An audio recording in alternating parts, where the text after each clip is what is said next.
Hi, I'm Professor Goins. Welcome to the Math Professor's YouTube channel. If you're looking for videos explaining topics in just about any college mathematics course, please consider subscribing, checking out playlists, watching videos, liking, commenting, sharing those videos. Those are really simple interactions that you can do that would help us to grow, and we would greatly appreciate it. Let's get into the current video. I want to talk about the idea of synthetic division. Now, this is it's a shortcut technique for doing polynomial division where your divisor is linear. In other words, so this is a shortcut technique for dividing any polynomial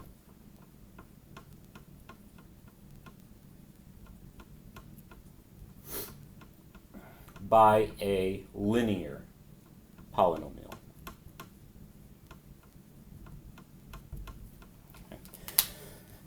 In other words, it's a technique that you don't even have to use. Right? When you're dividing polynomials, long division will always work.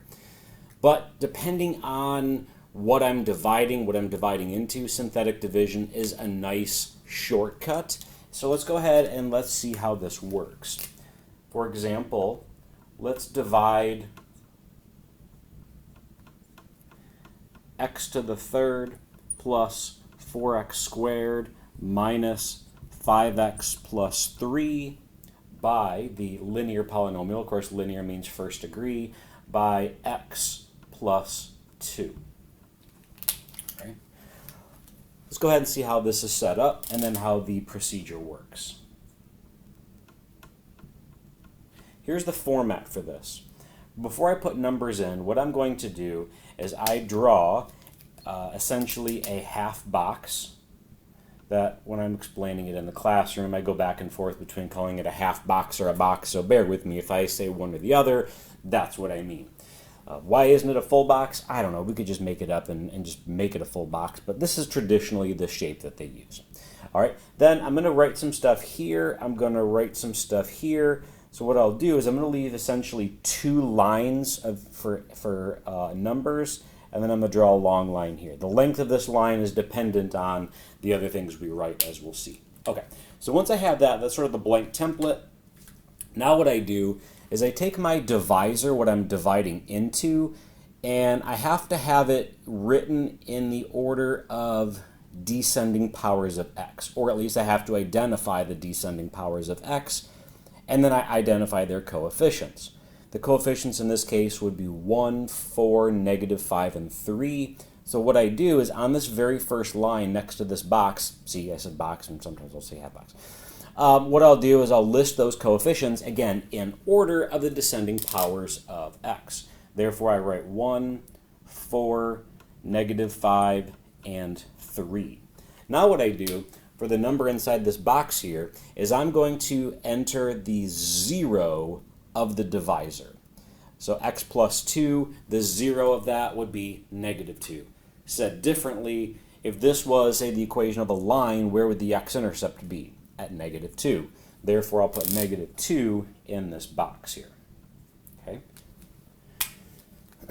There's my setup. Now here's the procedure. What I'm going to do is take the leading coefficient of your dividend and I drop it down. So I just put it right underneath here. So I drop the leading coefficient down. Okay. Then I take the number in the box, which is -2 and 1, and I multiply those together to get -2. That goes in the next column. Then I add vertically. 4 add -2, I get +2. Then I'm going to multiply again. -2 times 2 would be -4. Add vertically, I get -9. -2 times -9 would be 18. 3 plus 18 would give me 21. All right, now my procedure is done, and all that's left is to interpret the results. All right, let's take a look at the numbers we got down here. First and foremost, the number on the end, -21, this is going to be my remainder. Okay, so that's my remainder. And then if I look at the other numbers that I have listed here, the 1, the 2, and the -9, These are going to be the coefficients of the quotient. All right? And the way that this works is if 1 is going to be a coefficient, as will 2 and -9, and what they're the coefficient of will be 1 degree less than where these came from. In other words, this 1 here was the coefficient of x to the third, therefore this 1 is the coefficient of x squared. This 4 was the coefficient of x squared, so when I drop down in this column, this 2 would be the coefficient of x. And this -5 is the coefficient of x, in other words, degree 1. Therefore, within that column at the bottom here, this -9 will be the constant. Therefore, here's what I get. When I take that cubic, x to the third plus 4x squared minus 5x plus 3, and I divide it by x plus 2, okay, so in other words, I perform that polynomial division, the result of that is going to be 1x squared, so in other words, I'll write x squared, and then plus 2x minus 9x, I'm sorry, minus just 9, right, that's just the constant, so the powers are descending here, and then I've got this plus 21. Well, 21 is my remainder, and remember the idea for a remainder is that's the part of the division that I couldn't continue with, right? Therefore, this is 21 over x plus 2. All right. Now, wish I could get that all in the same line. I could probably rewrite it and kind of squeeze it all up there, but the idea is this fraction, which I'm, in fractional expression, is equal to this expression. Now, before I do anything with that, let's make a comparison with, say, rational numbers. If I wanted to divide 4 by 3, right, so I want to reduce 4/3. Now, what that means is I'm going to write that as, say, a mixed number. I'm going to write this as, well, rather than 1 1/3, I'm going to write this as 1 plus 1/3. So if I take the number 4 and I divide it by 3, my quotient is 1, my remainder is 1. Now, the idea is, look what happens if I multiply through this by 4. I would get 4 is equal to 1 times 3 plus 1, right? Therefore, this is my dividend, this is my quotient, this is my divisor. I guess I use div for dividend and divisor, so I'll dividend. And then this right here is my remainder.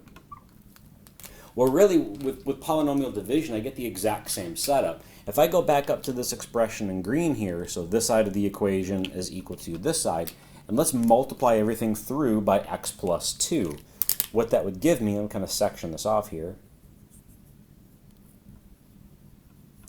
If I section that off, I'm going to get x cubed plus 4x squared minus 5x plus 3 is equal to, well, again, I multiply everything through by x plus 2, so I'm going to get x squared plus 2x minus 9 times x plus 2, and then when I multiply here, the x plus 2 cancels, so I get plus 21.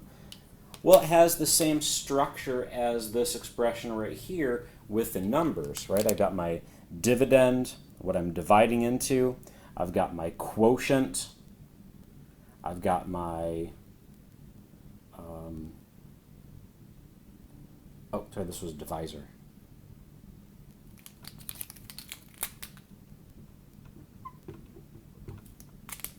Got my, that's what kind of threw me off for a second. I'm like, no, that's not the dividend's over here. This is my quotient, this is my divisor, this is my remainder, just like with rational numbers or dividing real numbers. Okay, so let me go ahead and pause it, and then I will set up another example.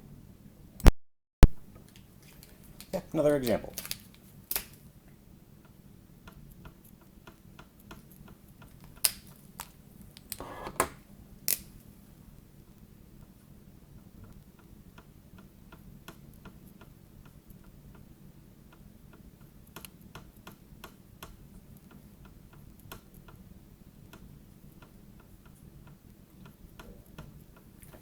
Let's divide x squared minus 9 by x plus 3.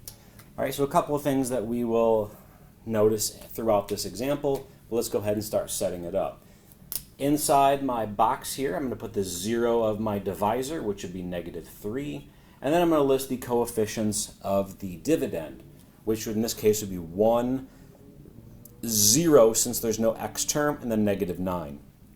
And I do have to have a column for every power from the leading coefficient term all the way down to the constant term. If this was x cubed, and I didn't have, say, an x term there or an x squared, then I'd have to have zeros in those. So any missing terms has to have a 0 in that column. All right. Therefore, my setup is going to look like this: 1, 0, and then -9. So the coefficient of x squared, the coefficient of x, and then the constant term.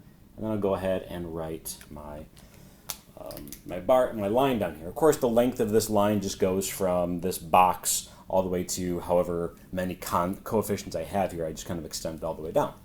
All right, and then the procedure, of course, drop the 1 down. -3 times 1 would be -3. 0 plus -3 would be -3. -3 times -3 would be 9. -9 and 9 would be 0. Well, again, this is my remainder, and these are the coefficients of the quotient. Okay? Let's go ahead and write out the result. What we found is that if I take x squared minus 9 and I divided that by x plus 3, then my result would be, well, let's go through again the coefficients here. If this 1 was the coefficient of x squared, this 1 would then be the coefficient of 1 degree less, which would be x, in other words, 1x. This 0 is the coefficient of x, therefore this is my constant, giving me x minus 3. And now if there's a remainder of 0, I could write this as plus 0 over x plus 3, but of course 0 divided by anything is 0, and so we're just going to go ahead and we'll leave that off. If I did the same thing that I did in the previous example, where I cleared the denominator and wrote it as dividend is quotient times divisor plus remainder, we would get x squared minus 9 is x minus 3 times x plus 3. And of course, I assume most of you noticed that this is just the difference of squares factorization formula. This is one way that we can derive that, the difference of squares factorization formula, but I'll let you kind of try that on your own. I'm actually going to do the difference of cubes factorization formula here in a second. But again, if the idea is that if my remainder is 0, then my divisor is actually a factor. And conversely, if the divisor is a factor, I know that my remainder will be 0. All right, let's go ahead and take one last example. I mentioned the difference of perfect cubes. What I want to do is let's factor x cubed minus, say, a cubed, where a is going to be a fixed real number. So a is an element of the real number.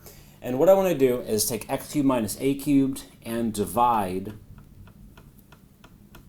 by x minus a.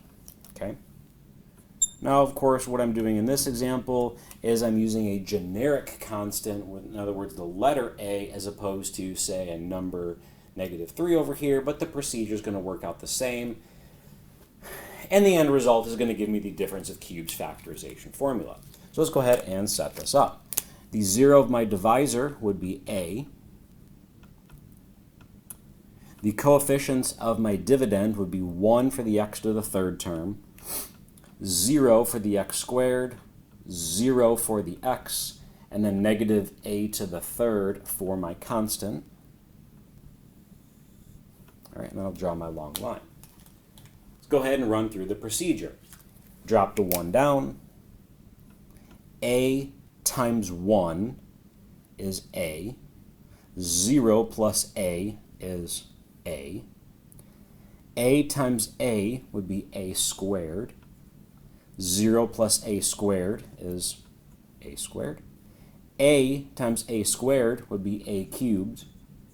Negative a cubed plus a cubed would be 0. remainder of 0. Therefore, I know that x minus a is actually a factor, just like I had mentioned over here in this previous example. And here's what we come up with. If I take x to the third minus a cubed, I divide that by x minus a, the result is x squared plus ax plus a squared. In other words, the factorization formula for the difference of cubes, if I multiply both sides by x minus a, would be x minus a, x squared, plus ax plus a squared. And again, this is a formula that you will use in your algebra class, in your pre-calculus class, in your calculus course, and so on and so forth. Pretty much any course that's going to have some sort of algebraic component to it. Difference of cubes comes up fairly regularly, just about every one of those courses. Difference of squares is one that you would want to memorize. Difference of cubes, if you can memorize it, great, but at least you know how to find it if you don't have it memorized. Anyway, thank you for watching, and please consider subscribing.